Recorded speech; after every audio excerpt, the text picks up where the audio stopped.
Well, good morning. I hope it's a good day wherever you are. Drug use continues to be a major problem in our communities, and this morning we'll talk about drugs and addiction with someone who knows that subject very well. It starts right now. From TV6, this is The Ryan Report. Now, here's your host, Don Ryan. Well, Dr. John Leighton graduated from the Wayne State University School of Medicine in 1974 and has practiced medicine for over 40 years. He has a long-time interest in sports medicine and has been very active in that area. His practices also involved several specialties, including addiction, which is our primary topic of conversation this morning. Doctor, welcome to the Ryan Report. Nice to be here. Actually, welcome back. You've been here before. Yes, I have. You know, we'll get to the serious topic of our conversation this morning, but first of all, you're part of the UP Health System Marquette now in Yes. addiction medicine, former Yes. Marquette General. Your current specialty certainly involves something which has widespread impact, you know, throughout our communities. It certainly does, and one of the big issues is we don't have an adequate number of practicing physicians who specialize in addiction medicine. If my knowledge is correct, I might be the only one in the Upper Peninsula doing what I'm doing right now. Okay. So, Before we get too deeply into that, you haven't been here for a while. I know since the last time you were here, you were actually inducted into the Northern Michigan University Sports Hall of Fame. That's a very nice recognition. yes, it was, and it was interesting when they advised me of that. I was kind of thinking, well, am I on my way out? You know, but in reality, it was a nice honor, and I really appreciated getting that. And you're still very involved. In fact, you've been with the hockey team again this year, and you've been there many years. Yes, many decades now, and in fact, we just got back this morning from Bemidji, and so I travel with the hockey team, and have been Northern's team physician for 30 plus years. And for those who don't know, you've also had a long time involvement with the Olympics, not just the Olympic Training Center at Northern, but you were the head physician for the 1996 Olympics in Atlanta and team physician for the 2008 Olympic Games in Beijing. Some have to be some fascinating experiences. They were certainly big challenges, but very rewarding to have that opportunity to be able to go to those type of events and participate in it. And speaking of drugs and Olympics, that's kind of become a big issue. You know, the Russian team recently was actually barred from the Olympics, I think. And Yes. And it's a different kind of a drug issue, isn't it? Well, for the Olympics, it's more performance enhancing. What kinds of substances can athletes use that will improve their performance? So they might be a gold medal winner, and so it's always a challenge between those that are producing those kind of substances and the labs that are testing for it. And so it's eventually the labs do catch up with what people are using. Okay. So it's teams get away with it maybe short term, but eventually it does catch up with them. Let's talk about addiction. How would you define addiction? Well, addiction very simply is people who develop a substance use disorder, compulsively use.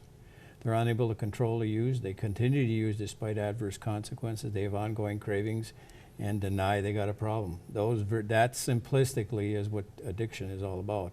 So when I see an individual that comes and tells me, Dr. Leighton, I have control, I immediately know the addicted part of their brain, in fact, has been in controlling their lives and contributes to all the problems that ends up resulting. Is there both like a chemical addiction and a psychological addiction, or do they both work together? Or They typically all work together. There are parts of the brain, what we call the pleasure centers, are taken over by the addicted part of the brain, and you really have no control over that part of it. It is neurotransmitter mediated. It's not under conscious control, so even though someone might have the willpower to say, no, I'm not going to use, it's very difficult for someone, once they develop the disease of addiction, to stop using and not have continue to use substances. is there such a thing as a personality that's more prone to addiction? Well, if there's a positive family history, if there are others in the family that have an addiction disorder, then they're at higher risk. But the number one risk factor is early use. Early use of middle school and high school students of alcohol, marijuana, or pills really sets the stage for them having a significant substance use disorder as an adult. You know, talking about recreational drugs, I think over the years the popularity of certain drugs have changed. What are the drugs we're dealing most with in recreational drugs today? Well, I think alcohol still is there. I mean, that's a big one. Marijuana certainly has caught on, and more and more states are legalizing it. And the big issue with it is some of the adverse effects that start to happen with people, and the high potency of the marijuana right now really makes people at higher risk for developing an addiction disorder if they in fact are using marijuana on an ongoing basis. Are you concerned about the fact that we are legalizing marijuana in some areas? No doubt about it. Now, I don't deny that in the medical marijuana debate is that there are benefits that certain people with certain disorders probably are helped by addiction or by marijuana. I don't see those individuals. I see the people that already have an addiction disorder. Marijuana many times is a contributing factor, if not the major drug that they might end up using. Is it a gateway drug? Is it the first step and probably what's going to come later for many people? I see it that way, yes. Certainly from my perspective, again, and the patient population that I manage and take care of, there's absolutely no doubt that many of them that I see for the first time did start with alcohol and marijuana, as I mentioned, and it led to bigger and better things and more problems for those individuals. Okay. I have a lot more questions. We'll follow up with those in just a couple of minutes. I'll be back with more on the Ryan Report after we take this break.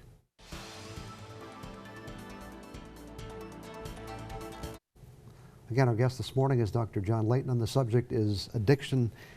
You have a lot of involvement in this area. You're not just from a medical perspective, but you've seen the whole story, haven't you? You've been part of many conferences and workshops, and you see this more than just a medical problem, but also a cultural problem. Well, for sure. And I do, as you mentioned, give many talks to community groups, medical staffs. I've been to numerous middle and high schools all over the UP in northern Wisconsin, trying to educate people about the disease of addiction, how it can develop, and the problems that can be associated with it. So it has an impact not only on the individual, but any family members that have to deal with these situations. How widespread is the problem? I think probably people don't really realize how pervasive it is. Well, it continues to be an ongoing, I think, an epidemic. A tsunami, if you will, specifically now with opioids, that really has become more and more problematic. And if you start looking at some of the statistics that are out there, and unfortunately a lot of statistics are a year or two old, but if you're looking at 40 to 50,000 overdose deaths just from opioids every year, that's a significant issue and a big problem in this country. And the ready access of opioids, narcotic pain medications, really, for many people, can really lead to more problems depending on what impact it has on them. Now let's make sure people understand here too that these are prescription drugs. Yes. In many cases taken legitimately, or at least starting out that way. Absolutely. Many people have legitimately been prescribed pain medications for legitimate condition. They break their leg, as an example. They have pain. They get put on it. And unfortunately, in some of those individuals, it changes brain chemistry, and pretty soon they have ongoing pain, need more and more pain medications, and are on the road to a substance use disorder. So it's really unfortunate, and now there's a big push to limit the amount of prescribing of opioids for any chronic pain and condition. But these people are already addicted. They already are in need of having opioids, and when they can't get them, they're going to go to something, and unfortunately heroin ends up being one of those that's readily available. It's relatively inexpensive, and it's very addicting. And you know, we kind of picture people with recreational drugs from a certain culture, but many of these people you're talking about with the opioids are average people, average citizens. Absolutely. All equal opportunity syndrome, as I say it, involves and can involve anybody, no matter what kind of profession they might be in, moms and dads. I mean, all kinds, all situations. In fact, are some of these situations assisted by doctors, either through unawareness or? It certainly has been a contributing factor. But I think with everything that's going on now, more and more physicians are becoming more aware of the issues associated with the prescribing of opioids and putting limitations on it.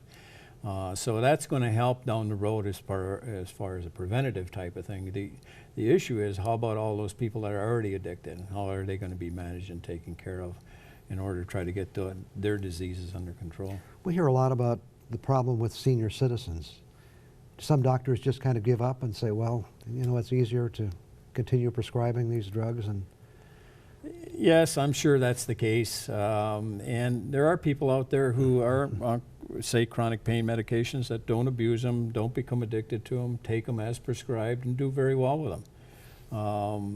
If there are restrictions going to be placed on limits of how long someone can be prescribed opioids, those are the individuals that are going to have some problems. You know, how to manage pain without having somebody on opiates. I was reading a story on the wire about some people now who are taking their pets' painkillers as a way to get it. Have you Oh yes, very familiar with that as a way of meeting their needs of getting opioids. There is a animal pain medication called carfentanil, which is 100 times more potent than pain medication called fentanyl, which is a patch. And so somebody has an addiction is going to do whatever they can in an attempt to get their drug of choice. Okay. Apart from the opioids, what are the main recreational drugs we're dealing with today?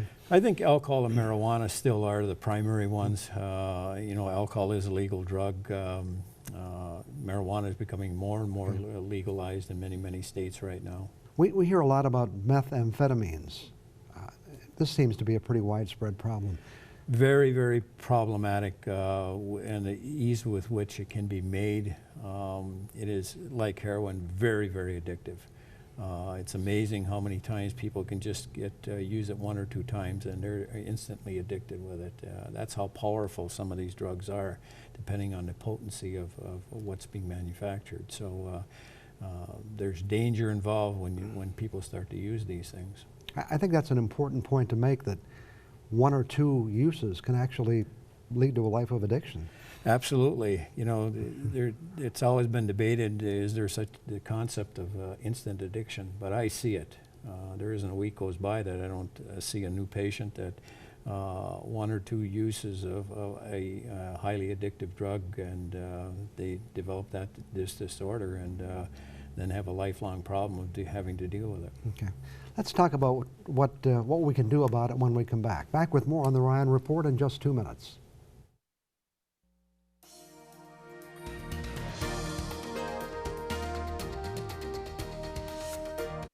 Our guest is Dr. John Layton, talking about addiction and drugs. You know, just thinking about what you've said so far, certainly one of the key messages you have to get to is to parents and kids, I imagine. Big time. You know, I always try to, when I talk to community groups, you know, I always tell parents, boy, if you can get your kids through middle and high school and not have them develop a drug or alcohol problem, boy, that's a real accomplishment in today's society, because so many kids, that's when they start to use, they experiment. They don't feel like nothing adverse is going to end up happening to them, and unfortunately, for many, many individuals, it does happen to them, and they develop a substance use disorder. And then I see them as young adults, 20 to 25, and it's really challenging then to try to have them try to get, as I always say, try to get the train on the tracks, get their life running the direction they want to go in, and I want to help them get. So what options are available? How can we help today? Well, just educating people on the dangers of what these substances can end up accomplishing. But for the individuals that already have the disease, we have a whole armamentarium of what I call medication-assisted treatment, medications that can really be effective at helping people stabilize brain chemistry. And I actually have brain slides that I show people, and it takes at least a year after they stop using for their brain to heal enough that they might have a good chance to maybe get sober and stay sober. Unfortunately, most people that stop using relapse within 3 to 6 months if they're not into a treatment program or on medications. And that's just a disease that is so overpowering and powerful that It is running their life, and most of the time that they'll end up relapsing and using. So, and they'll go through this cycle many, many times. And when we can get them in and help them stabilize that brain chemistry while the brain is healing, they have improves their chance immensely at being able to get sober and stay sober. Certainly one of the first things is people have to be willing to, number one, recognize and certainly admit that they have a problem. No doubt. Motivation, if people are there because they're forced to be there, they're on probation, you know, their PO tells them they got to be there, their chance of having success down the road is not real good. It has to come from within. That's the key component. They're going to have to change their lifestyle, if you will. I always say people, places, and things always make people at risk for going back to use. If you live the life you always have, the chance that you're going to be able to get sober is going to be really, really difficult.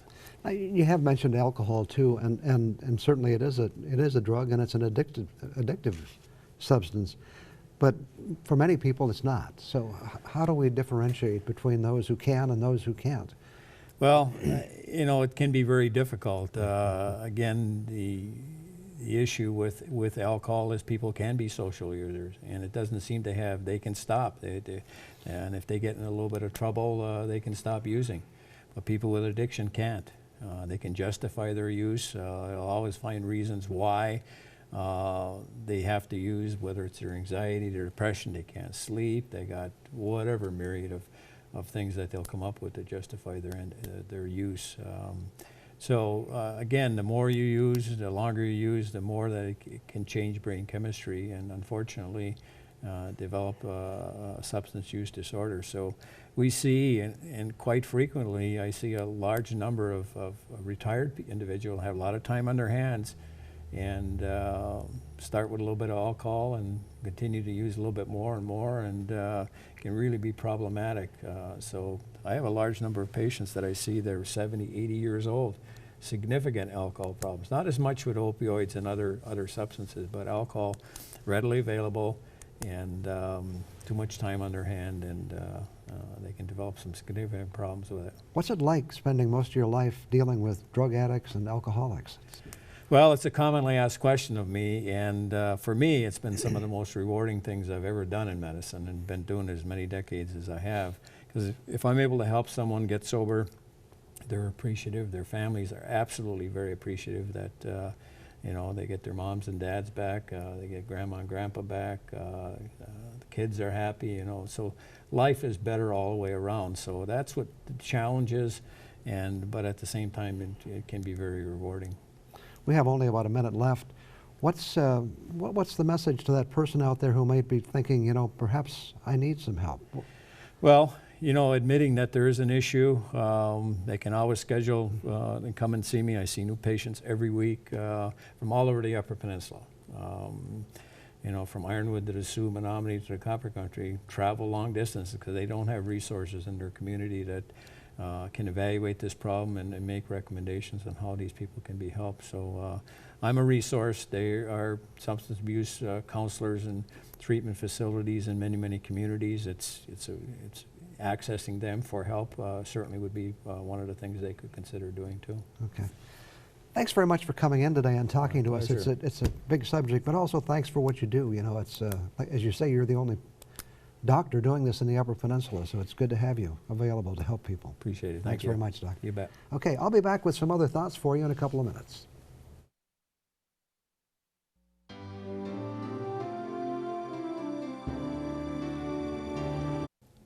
You know, when we were kids, our teachers and other adults tried to teach us a lot of different lessons. In most cases, that worked out well, but sometimes they had unintended consequences. One of them has to do with the language we use and what has turned into a personal crusade for me. It concerns the use of the word myself. Now, I'm really sympathetic to those who misuse it because it probably is because of those childhood lessons I mentioned. It's the result of kids being corrected about the use of the word me. It happens so often that people, me included, grew up being afraid to use the word me. You probably remember how it went. It went like this when I was a kid. Billy and me went to the movies. No, Don, it's Billy and I went to the movies. Can me and Billy have a popsicle? No, Don, it's can Billy and I have a popsicle. Billy and me want to play outside. No, it's Billy and I want to play outside. Well, after being rebuked for using the word me countless times, many people have become gun-shy about using it and have resorted to substituting the word myself. You've heard it. Someone says, if you have a question, call Jim or myself. It's not myself, it's me. One would never say, if you have a question, call myself. But when we add another person to the mix, some people just can't bring themselves to use the word me. It all goes back to that childhood experience and the forbidden me. Actually, just about the only time we should use the word myself is when we're referring to ourselves. I did it myself, or I see myself in the mirror. Someone more expert in grammar than I, or me is it, could give you a more detailed explanation. Let's just say the next time you're tempted to use the word myself, unless you're referring to yourself, you're probably looking for the word me. A simple test for any of these words is to try it with just you in the equation. We wouldn't say me went to the store, we'd say I went to the store. Well, the same is true if you add another person to the phrase. On the other hand, if you wanted to tell someone to contact you, you wouldn't say contact I, and you definitely don't want to say contact myself. The right word is me, and even if it's you and someone else, don't be afraid to use it. It's okay, despite what you thought you were told when you were a kid. So there you go, me, myself, and I. Meantime, Billy and me would still like to have that popsicle. I'll be back in a minute. Well, thanks for letting us be part of your morning. It's always nice when we can get together. If you're looking for news anytime, check out UpperMichiganSource.com. You can also watch us at that same location. The latest show is usually available starting at about noon on Monday. And you can also find a lot of past episodes as well. Thanks to Dr. John Laitman for joining us this morning to update us on the drug abuse problems in our communities. Addiction is a serious issue that deserves our attention. Hope you enjoy the rest of your day, and we'll be back again next Sunday morning.